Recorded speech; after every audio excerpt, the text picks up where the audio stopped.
It's now a great pleasure for me to introduce the Sentinel-2 mission manager from ESA, Bianca Hoersch. Bianca will tell us and show us how to access Copernicus Earth observation data. So I have to do it in English. And some of you who were yesterday in the presentation about Sentinel-2, there will be some repetition, so for those of you who haven't been there, you would know that as well.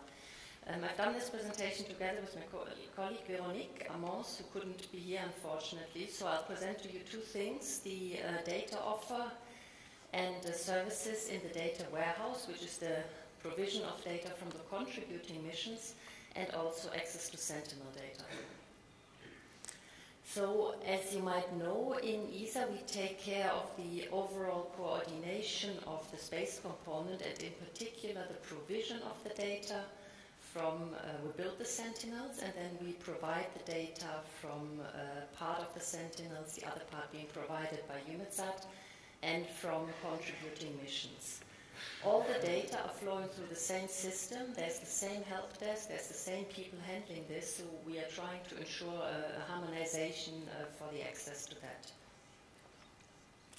More in detail, we have set up contracts with various suppliers of contributing missions. You see them on the right side of this chart. So in total we have 11 contracts set up that give you access to about 50, 60 different satellites. So you see the suppliers, it's MDA for Radasat, it's Blackbridge, it's SCAF, it's Deimos. So all the missions that are out there, particularly in the high resolution to very high resolution domain, radar and optical, we have under contract. We procure their data with the budget from Copernicus and make it available to the users, then free of charge. The access to the contributing mission data, here is the webpage, the entry portal where you would need to go. This is where you would enter that world of data access.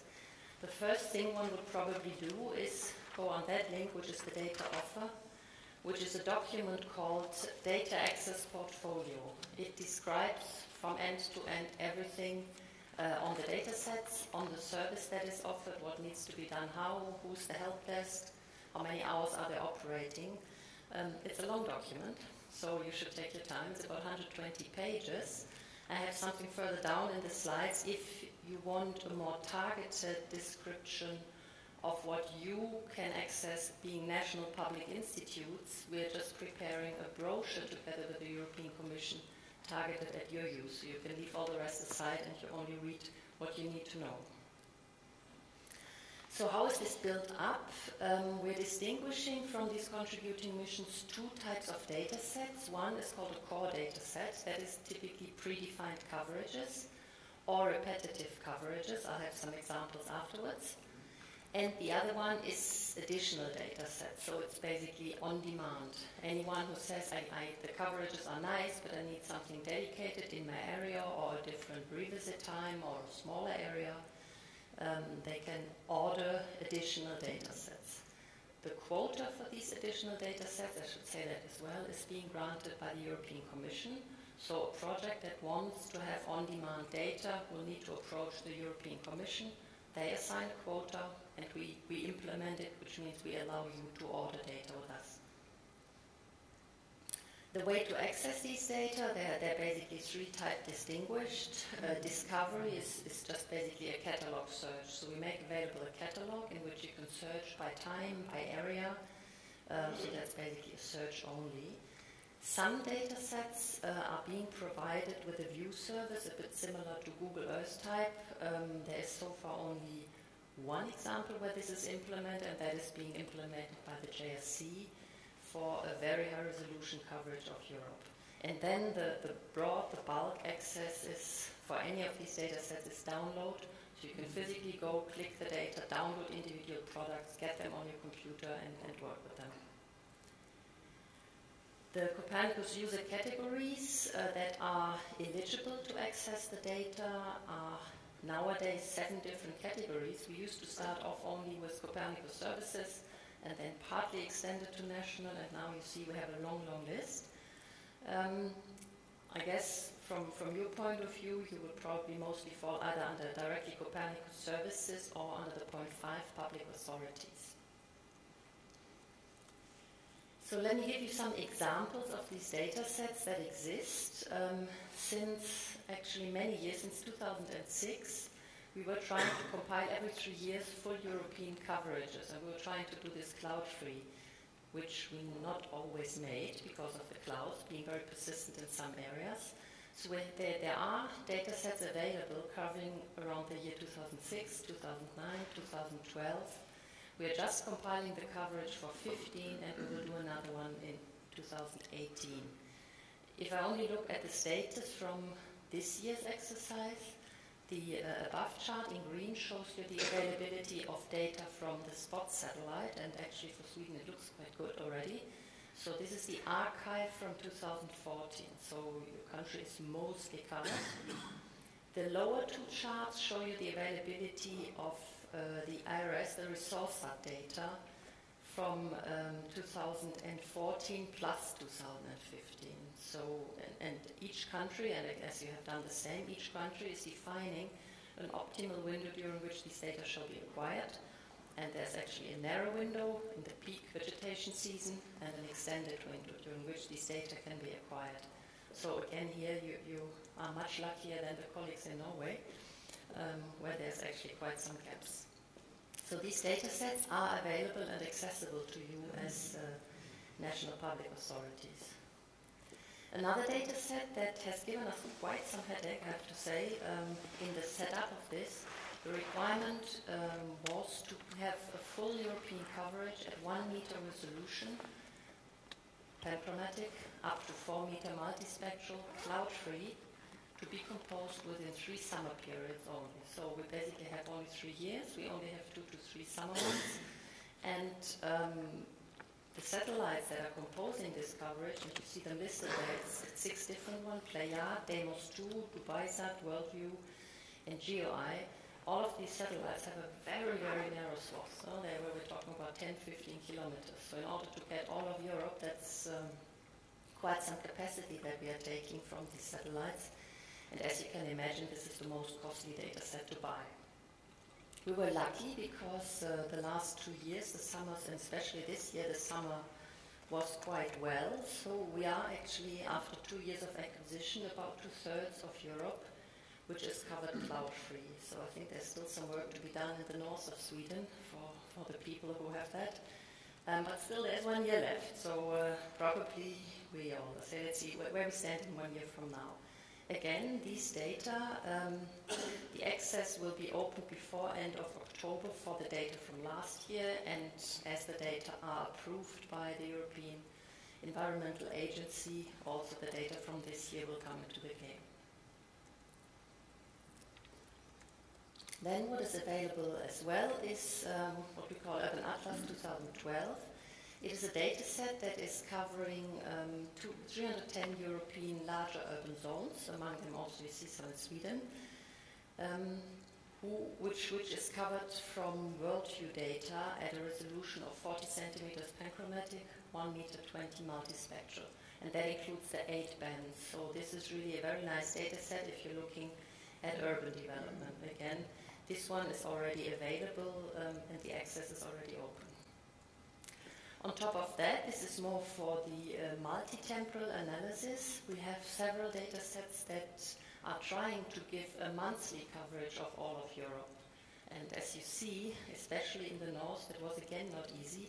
On the left-hand side, the 2014 coverages were done by the IRS satellites with the AWITS instrument at a 60-meter resolution, and on the right-hand side by Deimos and DMC satellites at 22-meter resolution. And here you see, in this year, 2015, the acquisition success was much higher because they engaged 2 satellites in it, and it will continue probably also next year. This is under discussion.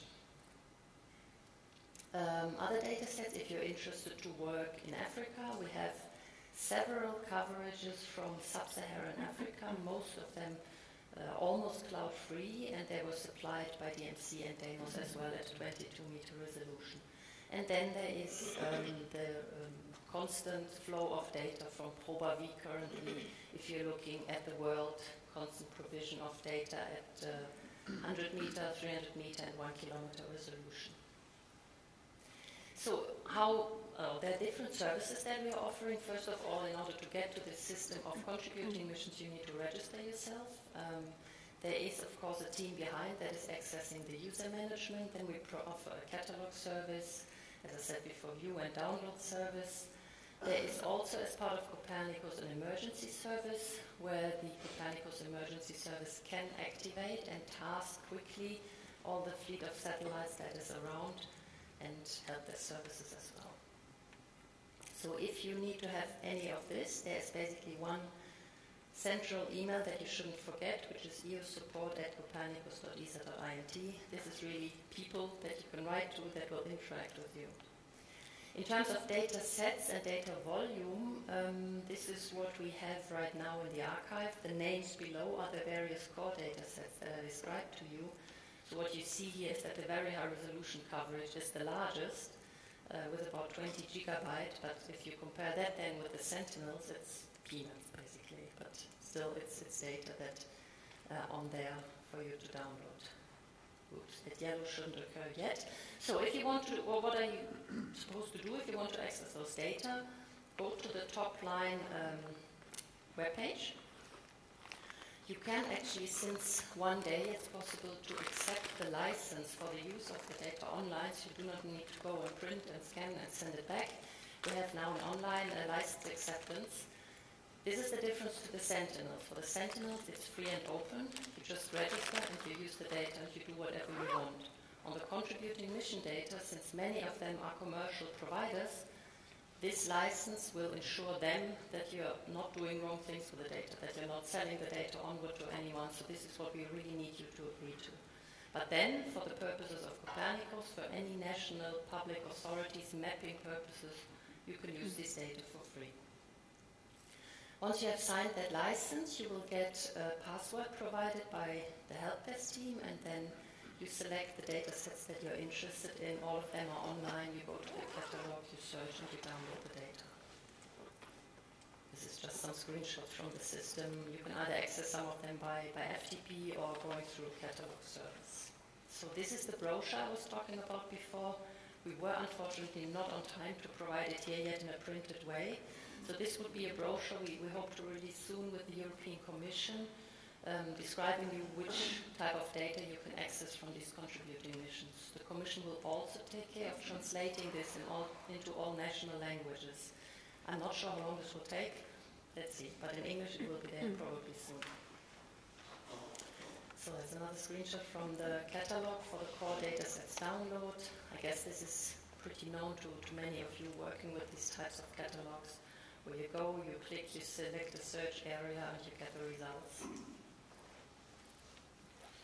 So for more information, this is the webpage once more, spacedata.copernicus.eu, and there's various buttons where you can see which missions are available, and also more information on the registration.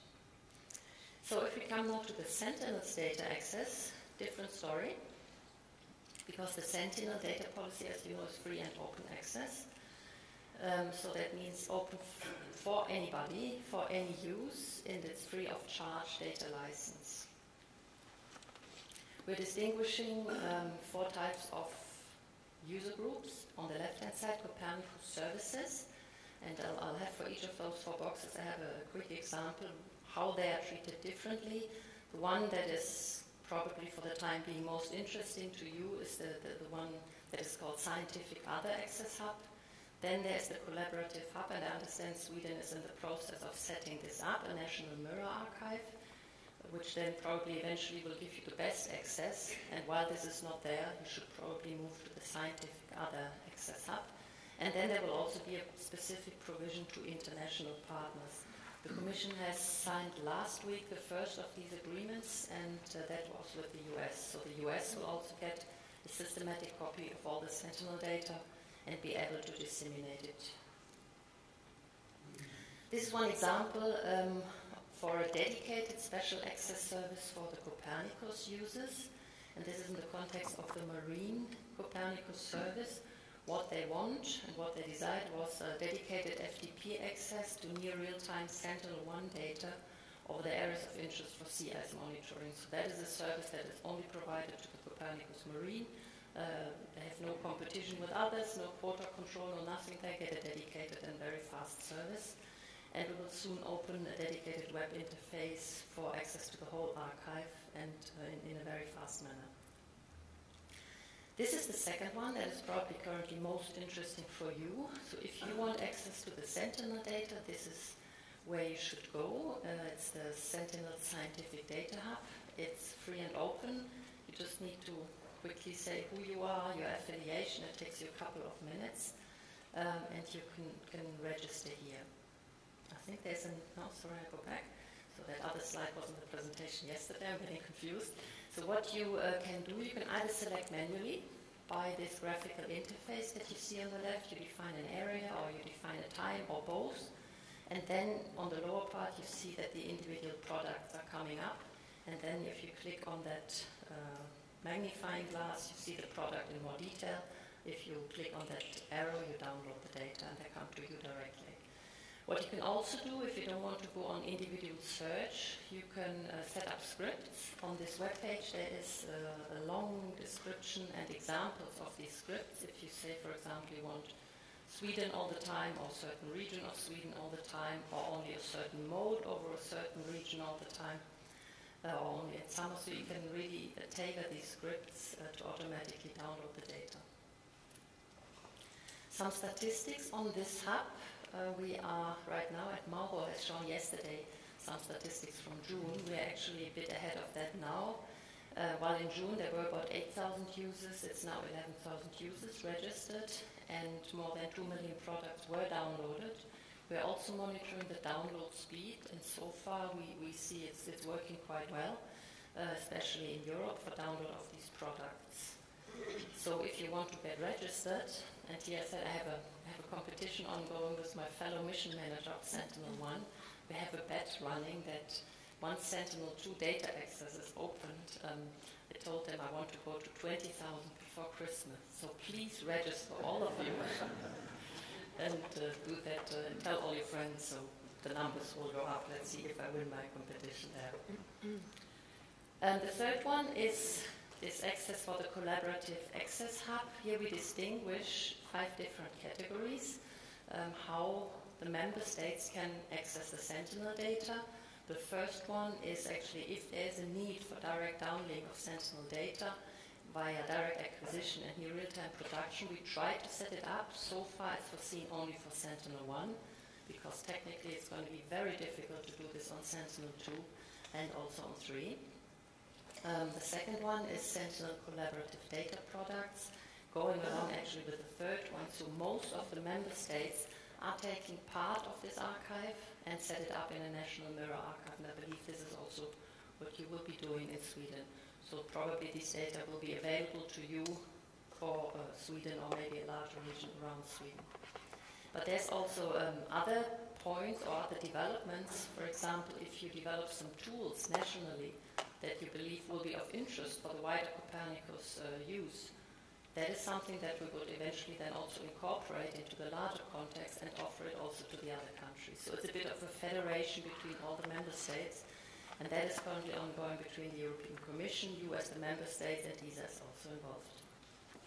And then, as I said, international agreements. Currently there's Sentinel-1 data on, and Sentinel-2 data will be added. So let's talk a few moments about Sentinel-2, and sorry to those who have seen the slides yesterday already. Sentinel-2 we have launched in June. Just to quickly recap what the Sentinel is about, we have 13 spectral bands at different resolutions, 4 bands with 10-meter resolution and 6 bands with a 20-meter resolution. The other 3 are for atmospheric correction. The swath is the most striking really here, 290 kilometers. That's the data acquisition status last week. So largely covering Europe, Africa, and already starting to do the rest of the world. Also here some quality numbers. We are already now reaching or exceeding the quality specifications for the Sentinel. For example, we are currently below 15-meter geolocation accuracy, absolute, without ground control points. whereas we wanted to reach at this point in time 20 meters. So we're actually already below that. And we have made first tests on the prototype software. We think we can probably move very close to 10 meters without ground control points. Then there are some other accuracy measures here which we are reaching, and some of them, the third one, the multi-temporal registration, we have to continue also in future.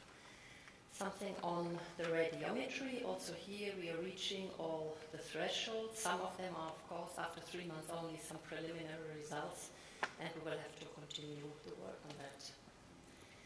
So this one, also again, I showed that yesterday. For Sweden, this is really, really nice because you are aligned along tracks. So we are operating in a descending orbit with Sentinel-2, and that means we are nicely covering your whole country in one go. And if it's a cloud-free day all across Sweden, it's very good to get all the data in one go, which also will be nice if you need to do processing of these data. Beforehand, you had to handle 100 different files to get this all done, harmonize them, and here you can really use 1, 2, or 3 orbits. So these were probably, I got the question yesterday, I forgot to check, probably these were acquired in August. So you have already large coverage from Sentinel-2 from this summer. Some images also here for you, Stockholm, and a zoom into the city. While you have on the one hand the large swath that covers most of your country, on the other hand, you really with the 10-meter resolution, you go down to a detailed level. You can see some of these, I don't know if I can do that here, some of these sport fields up here, and you really see the streets, and down to 10 meters you can see a lot of detail. That's another lake than the one I showed yesterday. I understand this is the deepest lake, if that is correct. Yesterday it was the largest lake, so this is the deepest lake, I understood.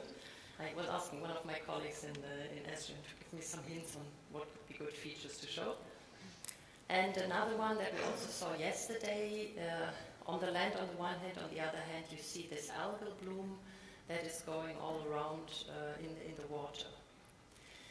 So we had an expert meeting convened to assess the data from Sentinel-2 initially, and I'm just showing you here what we will be working on in the near future. We got some recommendations how we can make the interface nicer to access Sentinel-2 data, and also what to do on data quality. And the 3 blue ones are the points we're looking at currently. We will probably implement quite soon. And the first one being the most important one, to also have the 12-bit data depth on the level 1C data. We're working on this, and this should be done probably in the next 1 to 2 weeks. Once that is done, we will open the data access also to Sentinel-2, and the Sentinel-2 data will be available by the same mechanisms I described to you before, the scientific hub on the web. We also got recommendations from the experts on the future Sentinel-2s. Of course, the first one is very important to launch Sentinel-2B as soon as possible. We are currently planning for a launch in the last quarter of next year. And also we got a recommendation to generate systematically atmospheric corrected products. So we're also looking into this. And then, of course, user community has always wishes. And one of the wishes is please put a thermal infrared on one of the next Sentinel-2s and try to do the shortwave infrared channels in 10 meters. So it gave my colleagues in ESA quite a headache to listen to that recommendation. So we will analyze these recommendations and see what we can improve in terms of data access. Just a few more examples from Sentinel-2 data. Venice, the lagoon of Venice, and where you see really the town on the one hand, the Lido on the other hand, and all this motion with boats and sediment and all that is going on around here. We had a same time acquisition of Proba V, so you can scale really this analysis up. On the one hand 10 meter, then you have the 100 meter with Proba V with a bit larger swath, and then you can move to lower resolution but larger swath instruments like Sentinel-3 then in future. Another example from glacier monitoring here.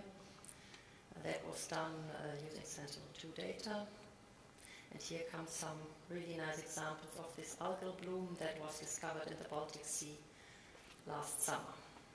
So if you want to know what we're doing next, we are already acquiring systematically Europe and Africa. That means on any overpass that we fly, we will ensure, so Sweden's going to be covered. Of course, when it gets dark in the north, we will stop acquiring the far north. And we will acquire the rest of the world every 30 days from now on. That means once out of 3 acquisition cycles, the whole world will get covered. Probably January, February timeframe, we can reduce that to 20 days. We're working on that. So if you want to know what is acquired, this webpage will give you always the latest plan. For example, like the one below that you see in green, we will probably supply KML files that you can download directly and see where we acquire when, maybe also if someone wants to plan field work or so. I think that is my concluding slide, where you find help and more information. That's it. Thank you very much.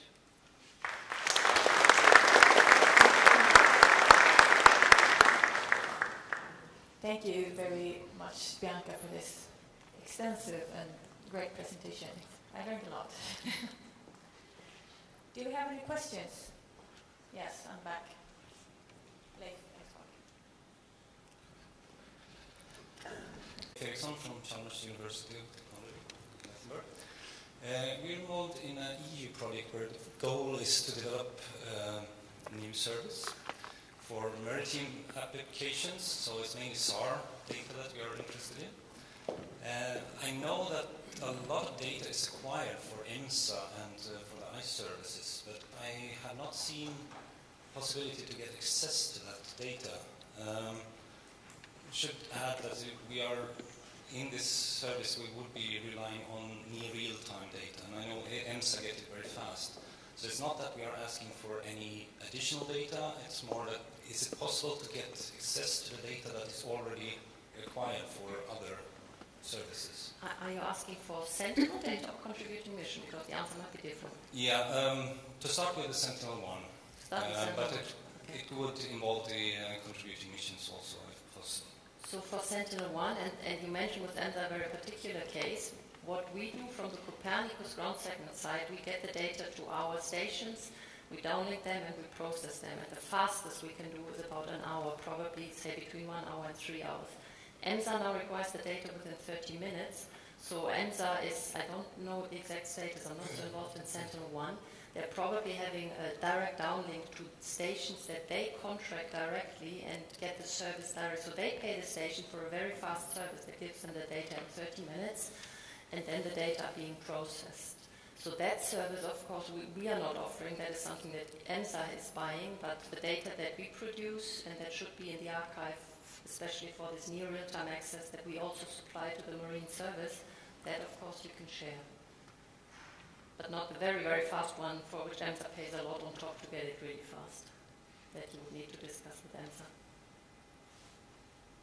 And for the contributing mission data, there's also Expansar data, Cosmos SkyMed, and TerraSAR X data that is also available for the sea ice regions. Those you can access once you sign this license.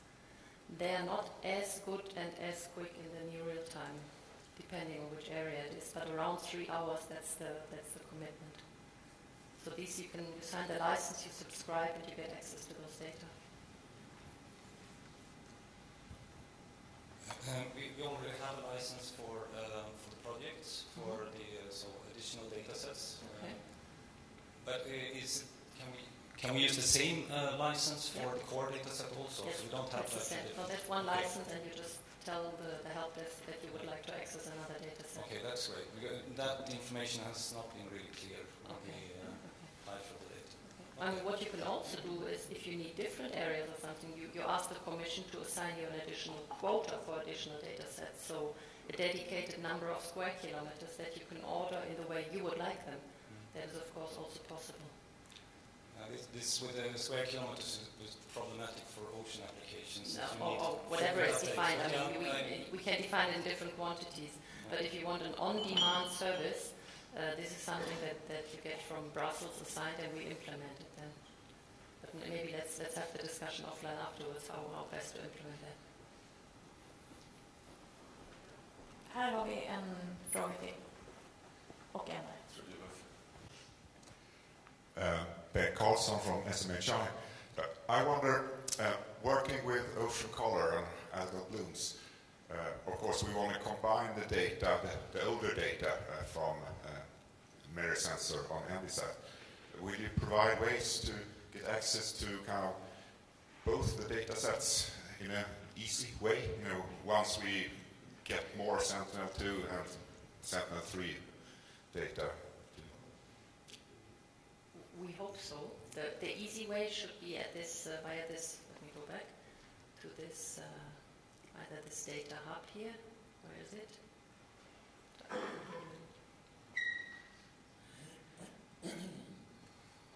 This one. So if you go to that hub, we believe it's easy. We hear not really much difference. So it's online, it's there after a couple of hours. As soon as it's processed, the data are out there. And even for ocean applications, you will be able to define your regions that you then systematically take the data from. And that will be the case for Sentinel-2 and also in future when we launch Sentinel-3. So the data will be there. Going back to the old archives of the MERIS and the time before, since that wasn't Copernicus, that is not in the same infrastructure. So that one, I don't know what you're interested in particular. Most of this data is also available online. Much of it has been reprocessed. I remember the whole MERIS archive has been reprocessed several times. So that should be also available online, though not through that same system. So Copernicus and the ESA missions are, the ESA traditional old missions is two different things, but still hopefully accessible in an easy way, just two different channels. We have time for one final question. Thomas Klein from the Swedish Agency for Marine and Water Management. Thank you very much, Bianca. That was very inspiring, and it's really nice to see the space component of Copernicus in action. Wonderful pictures. We heard in the previous component, in the previous presentation yesterday, Copernicus is a program with substantial investments both from the EU, ESA, and the respective member states. And it's very important that we can showcase and justify these investments by benefits, societal benefits that also arise at the European and the member states level. So in that respect, it's very nice to see that there's so much work being invested now on bringing the data to the users, or the users' data, and really connecting data and users. Both ESA is doing a great job now on providing data access, and the EC, the Commission, is working on that, and also the member states. This is really important because in the end we don't want the data to be underutilized, and we don't want European users to go to the US and download the data there. So it's really good to see that there's work in progress, and I would like to encourage both ESA, the EU, and the member states to proceed in that direction. Thank you. So we have one more question. So please, if you can keep it short-ish. Okay. Thank you, Lars Eklund, Lund University. Despite your reassuring words, I'm a little bit worried about the access to the Sentinel-2 data. So I'm wondering, will it be possible to retrieve data that has sort of passed the temporary display and gone into the deep archive, historical data? Yes. I didn't have that slide. I was actually looking at it. I had it in the presentation yesterday. We're currently holding 12 months of data from Sentinel-1 already on that rolling archive that we call rolling. In fact, it hasn't rolled off. So currently it's 12 months of data that is sitting there, and you will always have access to the data, be it through this rolling archive. At the same time, we are now developing a concept how we can allow access for everybody to the archive, so you don't need to worry really. I can't tell you what the technical solution will be, but we will ensure that the data, once they roll off, there will be an access to archive, which is the reason why it hasn't rolled off. We don't have that solution yet. So we keep it online all the time, buy more machines and keep them running. Thank you. That was reassuring for most of us, I can tell you. Thank you very much, Bianca. I'm giving you one of these presents.